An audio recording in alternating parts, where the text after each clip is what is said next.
राजकीय घडामोडी गेल्या काही दिवसांपासून शरद पवार आणि अजित पवार हे दोघे एकत्र येतील याची चर्चा तेजीत आहे। पण या सगळ्या चर्चांना ब्रेक लावणारं विधान करत शरद पवारांनी या चर्चांवरती पडदाच टाकलाय। आणि इतकंच नाही तर सर्वसमावेशक राजकारणामध्ये संधी साधूंना स्थान नाही असं म्हणत अजित पवारांना दूर लोटण्याचे स्पष्ट संकेतही दिलेत। आपल्या एका वाक्यातनं, आपल्या एका विधानातनं पवारांनी भाजप आणि अजित पवार दोघांवरही कसा निशाणा साधलाय आपण पाहूया। एक वाक्य, सत्याच्यासाठी भाजपवर जाऊन बसायचं ही भूमिका कुणी मांडत असेल तर हा विचार काँग्रेसचा विचार नाही।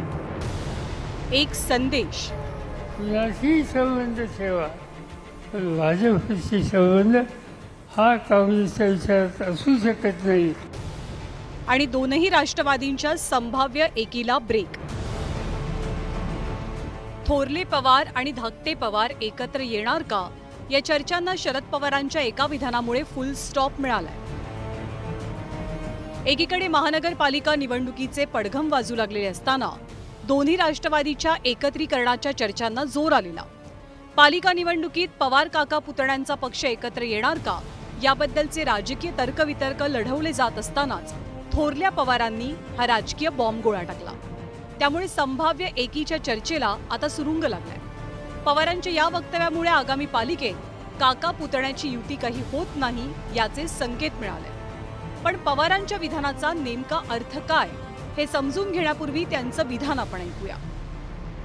सगळे म्हणजे गांधी, नेहरू, चव्हाण यांचा विचार, फुले शाहू आंबेडकर यांचा विचार हा जो सगळे म्हणत असेल तसे सगळे मला मंजूर आहे। पण सत्याच्यासाठी भाजपवर जाऊन बसायचं ही भूमिका कुणी मांडत असेल तर हा विचार काँग्रेसचा विचार नाही। आणि त्यामुळं कुणाशी संबंध ठेवा पण भाजपशी संबंध हा काँग्रेसचा विचार असू शकत नाही। आणि त्यामुळं अशा पद्धतीने संधी साधू करायचं राजकारण हे आपल्याला प्रोत्साहित करायचं नाही आणि त्या दृष्टिकोनातून पावलं हे आपल्याला टाकायचे। आता काकांनी मनोमिलन शक्य नसल्याचे संकेत दिल्यानंतर पुतण्यानंही काकांचा आदर केलाय। मत मांडण्याचा अधिकार प्रत्येकाला असल्याचं म्हणत दादांनी साहेबांच्या वक्तव्यावर फार बोलणं टाळलं। म्हणजे कुणासोबत जा, भाजपसोबत नाही।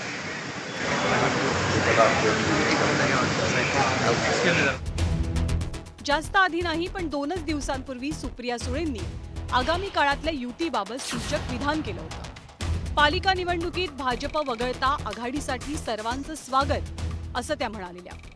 आता शरद पवारांनी सुप्रिया सुळेंचंच विधान पुढे नेताना त्यात एक स्पेशल ॲडिशन केलंय। भाजपसोबत जाणाऱ्यांना राजकीय संधी साधूंची उपमा देत त्यांनी एक प्रकारे आपल्या राजकीय चौकटीपासून अजित पवारांनाही दूर ठेवलंय। शरदचंद्र पवार साहेबांचा पक्ष हा भाजप सोडून कुठल्याही पक्षासोबत युती करायला तयार आहे। स्थानिक नेते तिथला निर्णय घेतील असं काही चर्चा झाली आहे तुमच्यात? कारण अशी नाही आहे, आमची लाईन नेहमीच असते। किती वर्ष, 26 वर्ष हीच लाईन आहे की स्थानिक नेते ठरवतील, मग काँग्रेस बरोबर तेव्हा जायचं नाही जायचं सगळं स्थानिक नेते ठरवतात। नेहमी हेच कार्यकर्त्यांचं इलेक्शन आहे। कार्यकर्त्यांना हीच तर पवार साहेबांची ताकद आहे ना। सत्तेचं विकेंद्रीकरण, सत्ता साहेबांकडे एकट्याकडे कधीच राहिली नाही, त्याचं विकेंद्रीकरण झालं। तुम्हाला अधिकार देतोय, तुम्ही निर्णय घ्या।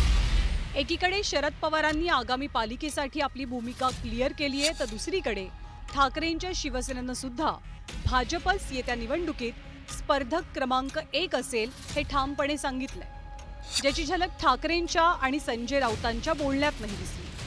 पवार साहेबांचं म्हणणं बरोबर आहे की कार्यकर्त्यांना खाली विश्वासात घ्यावं लागतं, त्यांच्या खाली काय तरतुदी आहेत, काय भूमिका आहेत।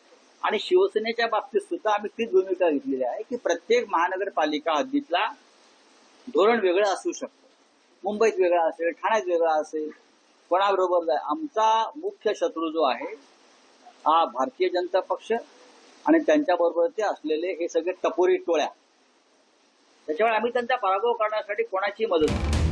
स्थानिक स्वराज्य संस्थांच्या निवडणुकांना आपल्याकडे मिनी विधानसभा निवडणूक म्हणून पाहिलं जातं। या निवडणुकीच्या माध्यमातून राज्यातल्या प्रत्येक पक्षाला आपली ताकद वाढवायची आहे आपली सत्ता प्रस्थापित करायची आहे. त्यामुळे सध्याच्या राजकीय घडामोडी म्हणजे फक्त ट्रेलर आहे. खरा राजकीय पिक्चर तर अजून सुरू व्हायचा आहे. Bureau report, news 18 Lokmat. आणि आज राज्यात आणखी एक मोठी घडामोड घडलेली आहे. ही घडामोड आहे पक्षांतराची. नाशिकचे ठाकरेंच्या पक्षाचे नेते सुधाकर बडगुजर आणि बबनराव घोलप या दोघांनीही जोरदार शक्तीप्रदर्शन करत भाजपत प्रवेश केला. मात्र त्यांच्या या भाजप प्रवेशासंदर्भात पक्षाचे प्रदेशाध्यक्ष चंद्रशेखर बावनकुळे हे सकाळी अनभिज्ञ होते. दरम्यान बडगुजर यांच्या पक्षप्रवेशाला नाशिकमधील स्थानिक भाजप आमदार सीमा हिरेंचा विरोध कायम आहे. पण हा विरोध डावलत बडगुजर यांना भाजपत प्रवेश दिला गेलाय.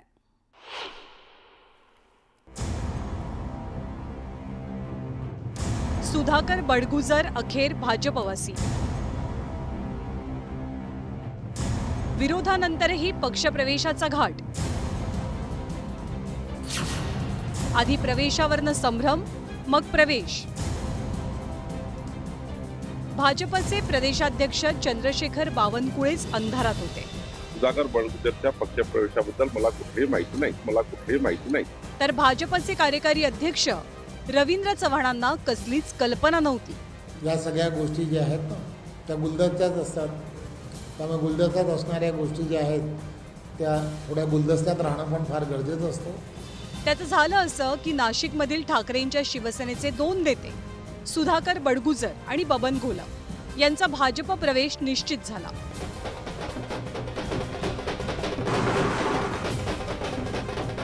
हे दोन्ही नेते आपापल्या कार्यकर्त्यांसह मुंबईच्या दिशेनं ताफा घेऊन निघाले. पण महत्वाची बाब म्हणजे या पक्षप्रवेशाची खबरच प्रदेशाध्यक्ष आणि कार्यकारी अध्यक्षांना नव्हती. सुधाकर बडगुजर यांच्या पक्षप्रवेशाबद्दल कुठलीही माहिती माझ्याकडे नाही आहे. आणि त्यामुळं जोपर्यंत तिथे स्थानिक आमचे सर्व टीम, आम्ही जेव्हा पक्षप्रवेश करतो तेव्हा स्थानिक जे टीम असतं किंवा स्थानिक पदाधिकारी असतं किंवा स्थानिक आमदार खासदार असतं, त्यांचं सर्वांचं कन्सेन्सस झाल्याशिवाय, एकमत झाल्याशिवाय पक्षप्रवेश साधारणतः आमच्याकडे होत नाही. सुधाकर बडगुजरच्या पक्षप्रवेशाबद्दल मला कुठलीही माहिती नाही. प्रदेशाध्यक्षांना अंधारात ठेवून एखादा पक्षप्रवेश कसा होईल याची चर्चा राजकीय वर्तुळात रंगली. पण बडगुजर आणि घोलप हे दोन्ही नेते मुंबईत दाखल होताच सगळी सूत्र हलली. तोवर भाजप पक्ष कार्यालयात प्रवेशाची तयारीही झाली होती.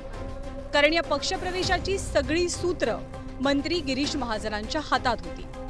पक्षप्रवेशाला प्रदेशाध्यक्षांच्या अनुपस्थितीवरनं चर्चा रंगलेली असतानाच गिरीश महाजनांनी एक फोन कॉल केला आणि काही वेळातच प्रदेशाध्यक्ष चंद्रशेखर बावनकुळे पक्ष कार्यालयात दाखल झाले. आणि मग त्यांनी हा खुलासा केला. मला वाटलं उद्या परवा आपल्याला पक्षप्रवेश करायचा आहे असा निर्णय त्या ठिकाणी होईल. पण माननीय गिरीश भाऊंनी आज त्या ठिकाणी पक्षप्रवेश ठरवला.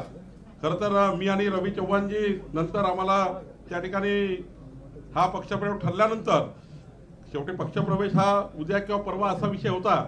पण आजच त्या ठिकाणी मंगळवारी चांगला दिवस असल्यामुळं गिरीश भाऊंनी आज ठरवलं. त्यामुळं आम्हाला जे त्या ठिकाणी या पक्षप्रवेशाला येण्याकरता थोडा उशीर झाला.